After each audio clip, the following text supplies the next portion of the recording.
Les damos la bienvenida a este evento donde el Departamento de Psicosomática y el Departamento de Niños y Adolescentes se unen para tratar un tema de gran importancia: la clínica de niños con patología de riesgo de muerte.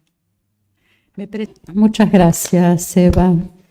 Le vamos a dar la palabra a la licenciada Marta Dávila con los comentarios sobre este artículo que escribió Eva. Buenos días a todos. ¿Se escucha bien?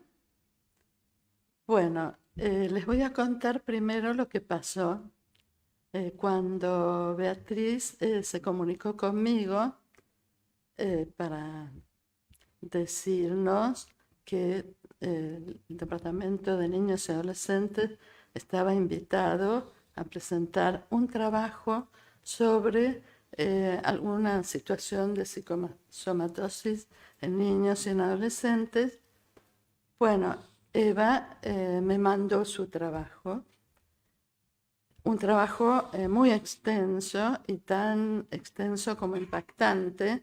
Ella, por supuesto, leyó mojones de ese extenso trabajo y yo quedé tan impactada que me di cuenta que no iba a poder escribir un trabajo de otro tema, porque si no, se iba a dispersar la discusión. Y este es un tema muy poco hablado. Entonces, nos pusimos de acuerdo con Eva en que yo iba a expresar todo lo que puedo en estos pocos minutos, y por supuesto seguiremos trabajando sobre estos temas. Ahora les voy a leer lo que fui trabajando a propósito del trabajo de Eva Rothenberg. Eva Rothenberg, ahí ustedes lo pueden leer tranquilamente. Eva Rothenberg, en su trabajo, profundiza sobre dos diferentes concepciones acerca de cómo el médico trata el cuerpo y la enfermedad. Describe dos posiciones: una idea clásica que ve al cuerpo como una suma de partes desvinculadas de lo afectivo, y otra a la que adhiere, que lo ve como el resultado de una construcción intersubjetiva, intrasubjetiva y transsubjetiva, que es lo que Eva resaltó. Se basa principalmente en su experiencia con los grupos Valiant. Recordemos que la Valiant Society, fundada en 1969, es una asociación de médicos de Estados Unidos que hace hincapié en la importancia de la utilización por parte del personal médico de la emoción y el entendimiento como potencial terapéutico en la relación médico-paciente. Los grupos Valiant están formados por un equipo de médicos coordinados por un profesional de la salud mental que reflexionan sobre la experiencia de la subjetividad en su tarea cotidiana. Valiant detecta la resistencia del médico que tiende a obturar la subjetividad de su paciente, al mismo tiempo que propicia una ampliación de la capacidad de escucha del médico, poniendo su propia subjetividad en juego. Examina los fenómenos contratransferenciales en el médico que podrían obstaculizar la relación con el paciente. Bueno, hecha esta aclaración, me pregunto, ¿cómo abordar un tema tan vasto como complejo como es el de los niños que son sometidos a trasplantes? ¿Qué líneas tomar? Hablando del pequeño paciente, ¿cómo prepararlo para una intervención semejante? ¿Cómo lograr que él y su familia acepten la situación?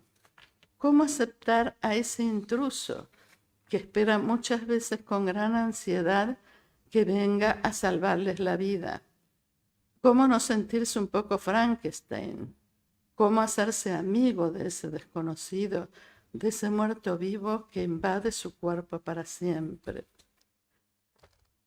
¿Cómo hablar del pequeño paciente sin referirnos a la configuración de su estructura psíquica temprana y a ese elemento fundante que es la mirada de la madre sobre el niño, a los vínculos familiares intergeneracionales y a lo heredado transgeneracionalmente?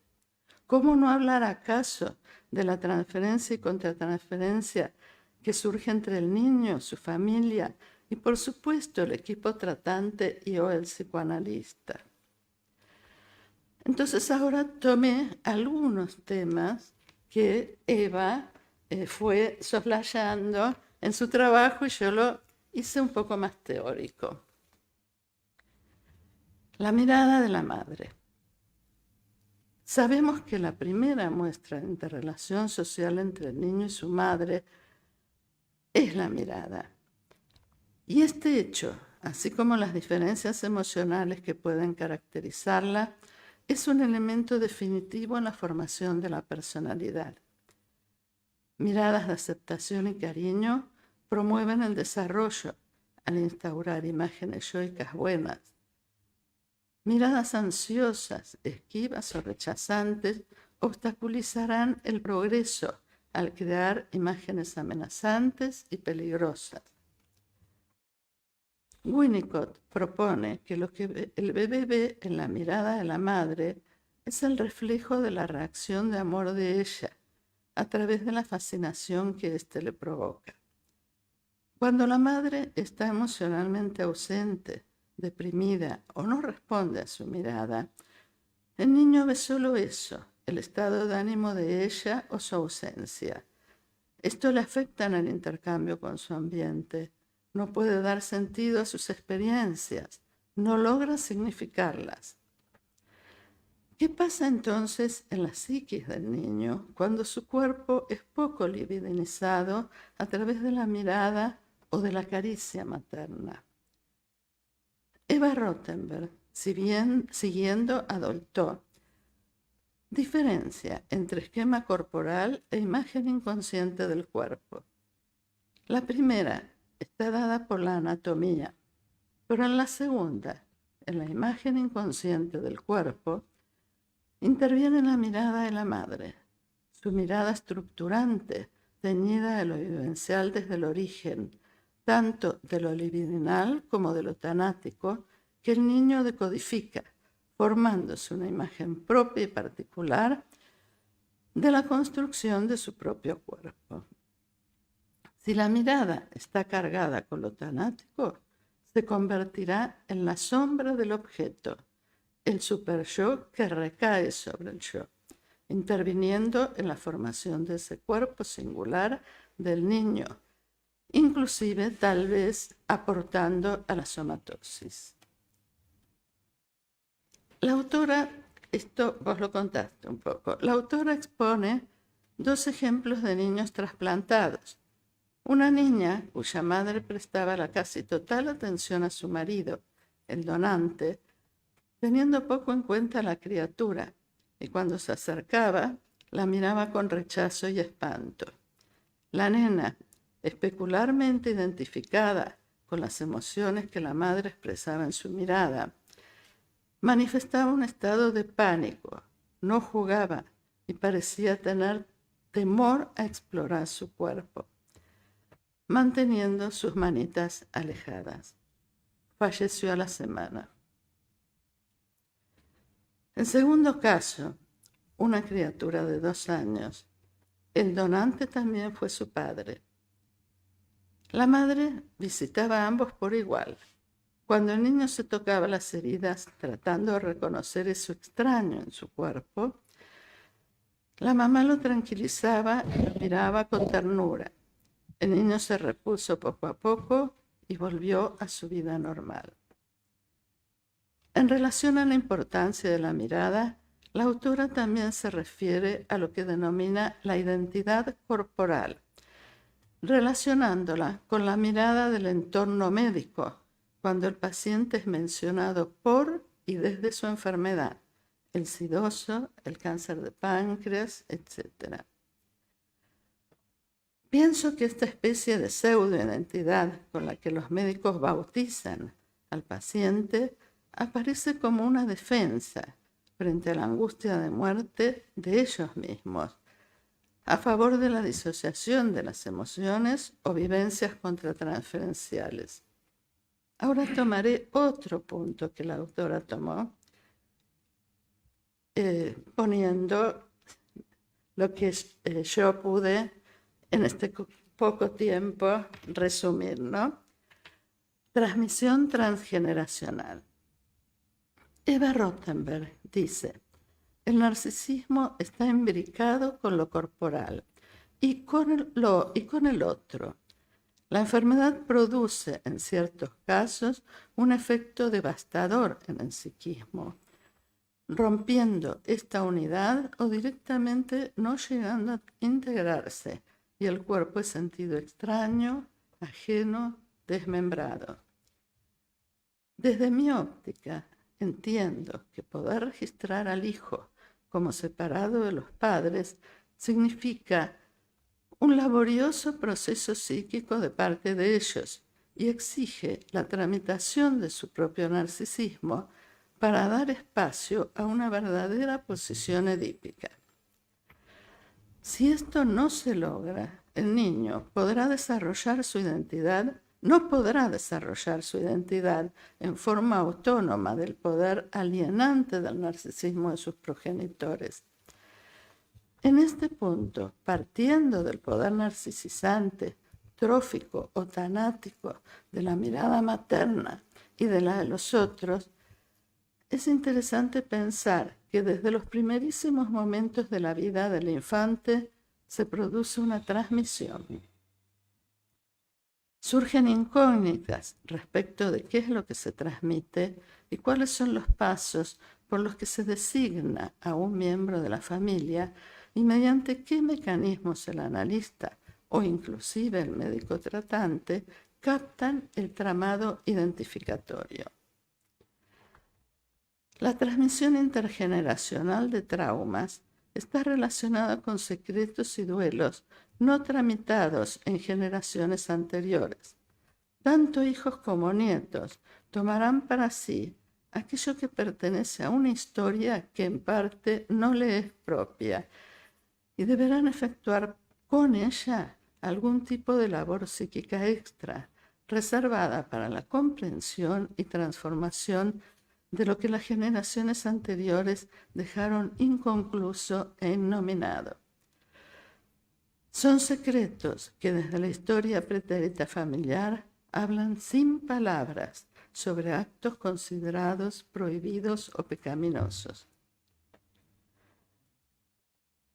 Heide Feinberg, que es una autora que estudió muchísimo estos temas a full, señala que cuando en la primera generación se clausura el proceso de un duelo, se implanta un secreto y desaparece la palabra. Estamos en el marco de lo indecible, lo cual se convierte en un innombrable en la segunda y un impensable en la tercera.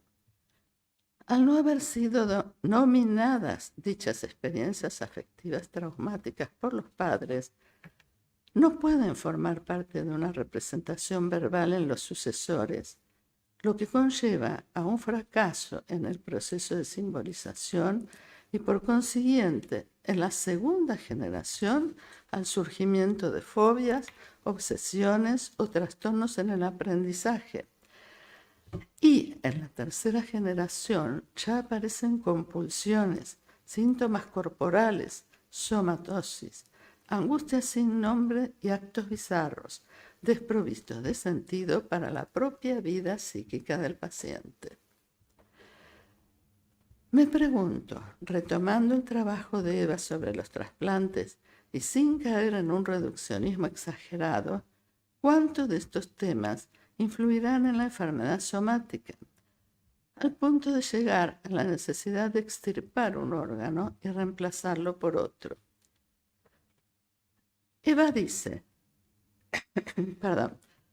la patología orgánica infantil severa para algunos autores podría ser una de las manifestaciones de los efectos de la transmisión de lo no dicho y lo no pensado transgeneracional, lo no elaborado y escindido de los otros significativos.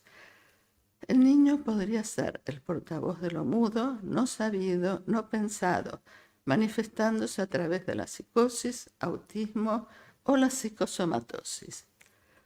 Como vemos, el síntoma puede surgir en relación a una vivencia no habida, en cuyo caso la pulsión queda sometida a la compulsión repetitiva en cuanto al retorno de lo jamás subjetivado. Esto es un tema que Roussillon trata muchísimo. El otro punto, y es el último, digamos, transferencia contra transferencia.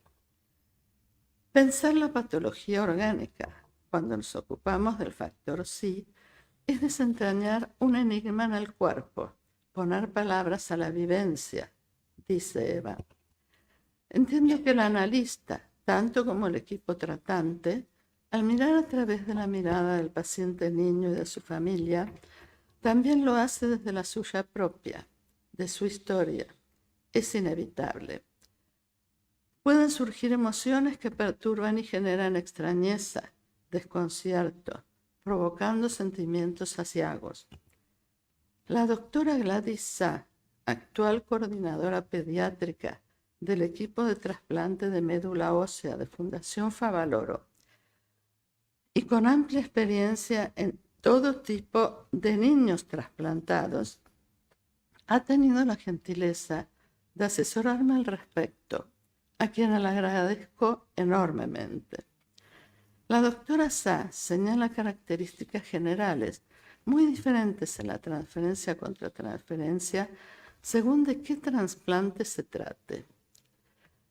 Refiriéndose al trasplante cardíaco, tanto como el de pulmón, indica que son los que más alegría trae al paciente y a la familia, dado que la llegada del órgano es algo muy ansiado por todos. Lo viven como algo milagroso, se sienten bendecidos con la posibilidad que el hijo vuelva a nacer. Aparece la vida como acompañante donde estaba la posibilidad casi segura de muerte. Sin embargo, son los médicos y enfermeros los que sienten una gran angustia, ya que ellos saben que es la última chance que esos niños tienen y si algo falla, la muerte puede ser inminente. Con respecto al trasplante de riñón, el donante es generalmente alguien de la familia y todos son sometidos a muchas pruebas y exámenes previos. Son pacientes que generalmente ya están en diálisis y la expectativa de todos está puesta en encontrar el donante compatible. El caso de trasplante de médula ósea no aparece con la premura del de corazón. En general, el niño sigue jugando normalmente y no se lo observa con un grado de deterioro extremo, como en el caso de los que necesitan trasplante de corazón o pulmón. Pero son los padres los que sufren lo que vos decías, Eva, son los padres los que sufren una angustia límite y el grupo de profesionales también, aunque en menor grado, porque sienten que cada intervención es una nueva oportunidad. El riesgo es a largo plazo. La doctora Sa comenta que en el caso de pacientes niños, la contratransferencia del equipo tratante aparece manifestada con fuertes temores, preocupaciones y angustias referidos a imaginarias enfermedades de los niños, de sus familias o hijos de conocidos. Surgen momentos de verdadero terror frente a algunos síntomas de los niños propios. Pide Acesio desarrolla el concepto de microenfermedad elaborativa. Esta se presenta como un fenómeno en la relación transfero-contratransferencial, donde el cuerpo del psicoanalista y también el del grupo de médicos reacciona hipocondríacamente frente a vivencias difíciles de tolerar. Señala Ceccio que con una paciente con lupus, el analista tenía una fuerte sensación de peligro y de inutilidad, que se intensificó dramáticamente con un conjunto de vivencias hipocondríacas que expresaban psicosomáticamente los afectos que despertaban los síntomas de la paciente. El analista enfermó, entre comillas, de microlupus elaborativo y el grupo que estudiaba el caso padecía fuertes sentimientos ominosos.